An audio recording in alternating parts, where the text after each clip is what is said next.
discuss this item one more time, in my opinion, it's just going to be left to go. And I'm not exactly sure how we influence them to do this, whether it's asking folks to call and say, you really need to do this, or write letters, or if we need to go down there.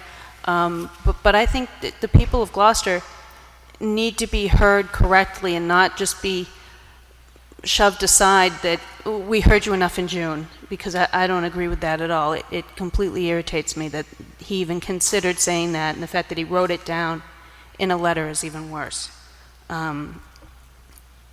As far as, other than that, for where the community move on to for action, I'm not really sure where to go next, myself. Okay, anybody else? Chairman, could I just add to Mayor Kirk's issue about the future funding of the schools? Some of you were at the meeting that was called by the proposers of the charter school. I forget whether it was November or late October, and some of you were there. That there were people there from the leadership, and Senator Tarr was there as well. And the question of the funding of the school came up at that meeting. I personally don't think that the question of the funding of charter schools need be very difficult in Massachusetts. As you know, the present arrangement is that communities that have children who attend a charter school are charged on the basis of what they are paying for the education of an individual child, plus an element of the average of the statewide spending on capital programs for the purchase and development and refurbishment of schools. Charter schools are supposed to be centers of innovation that will help to improve the education, not just of the communities in which they are located, but statewide. And if that is the case, then I do believe, as I suggested at that meeting last year, is that the way to fund charter schools is to take the funding off the top of the Chapter 70 funding, so that all communities in the state contribute to the innovation that is supposed to take place in these schools. Were that to be the case, then clearly the financial impact on any individual municipality would be very much reduced. I suggested that at that meeting, and I haven't had a better thought since that meeting. That would be, I would have thought, a fairly straightforward way of still using the Chapter 70 formula, but modifying the way that the charter schools are funded in a way that spreads out the cost amongst all 300 and some districts, rather than the particular districts who happen to have children who are attending a charter school. Thank you, Chairman. Yes. Mr. Superintendent, I just want to clarify. So when you say take it off the top of Chapter 70, you mean of the bottom line state allocation for Chapter 70 throughout the Commonwealth, not off the top of Gloucester's Chapter 70 cherry sheet. It's the bottom line, the cost of educating the nearly 1 million children. It's 900 and some thousand now. Take that figure and use that as the basis. Okay, I think, let me try to pull this together then. It looks like we have two separate things here. And if the committee is, inclined to take the route that Mrs. Gilman laid out, I think we would need to take an action on that and immediately follow up with an action based on the route that Mrs. Kirk wants to suggest we lay out. And I understand where you're coming from, Bill, that we can't. Well, first of all, back to Mrs. Healy's suggestion about another hearing. I wouldn't hold my breath for that. So, but I think we might be able to take a vote that says we respectfully would like to have this added to your agenda, whatever. Then, let them have their discussion, because I think those of us who were at the original vote at the BESE, there actually was no real discussion. Once it was, I have to catch a plane, it was like boom, boom, boom.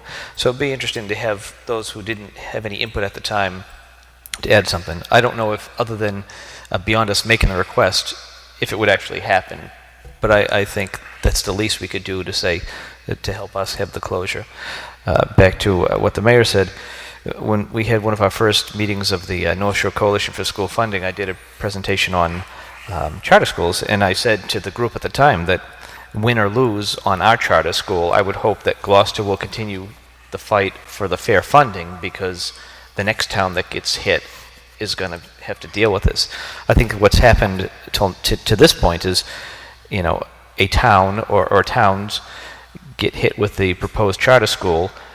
They don't have any organization, but the Massachusetts Association of Charter Schools has this well-oiled machine that comes in, and then they have a little fight, and it passes or fails, and if it passes, that's the end of it. And then the next community is sort of just taken by surprise. So I agree with you, Mayor Kirk, that the least we could do, whether this thing actually opens, the doors actually open, is we continue to advocate for a more fair funding formula.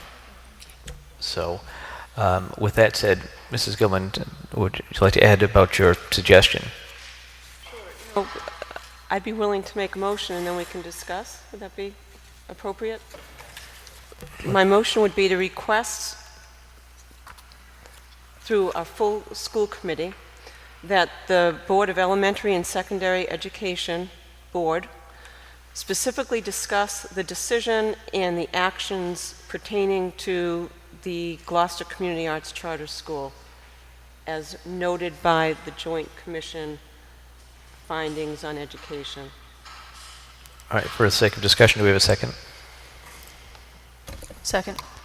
All right, anybody like to make her?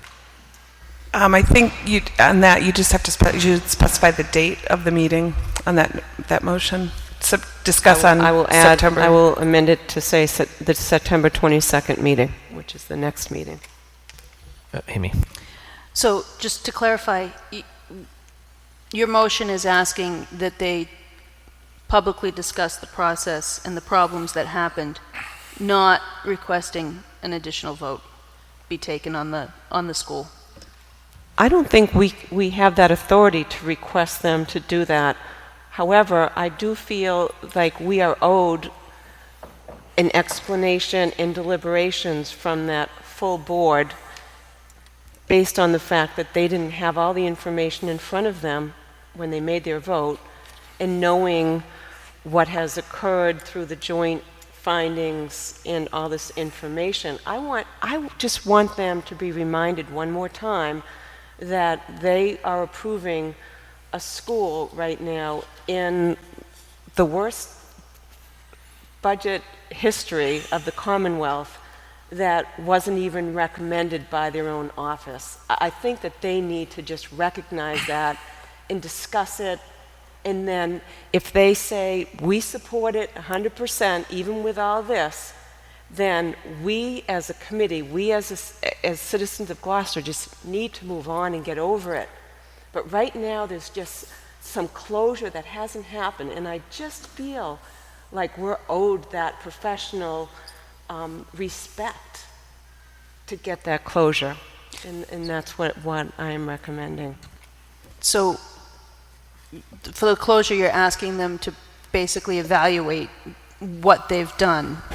You're not looking for closure because they may not say we still 100% support it, or no, we don't support it, because that would be a vote on the school.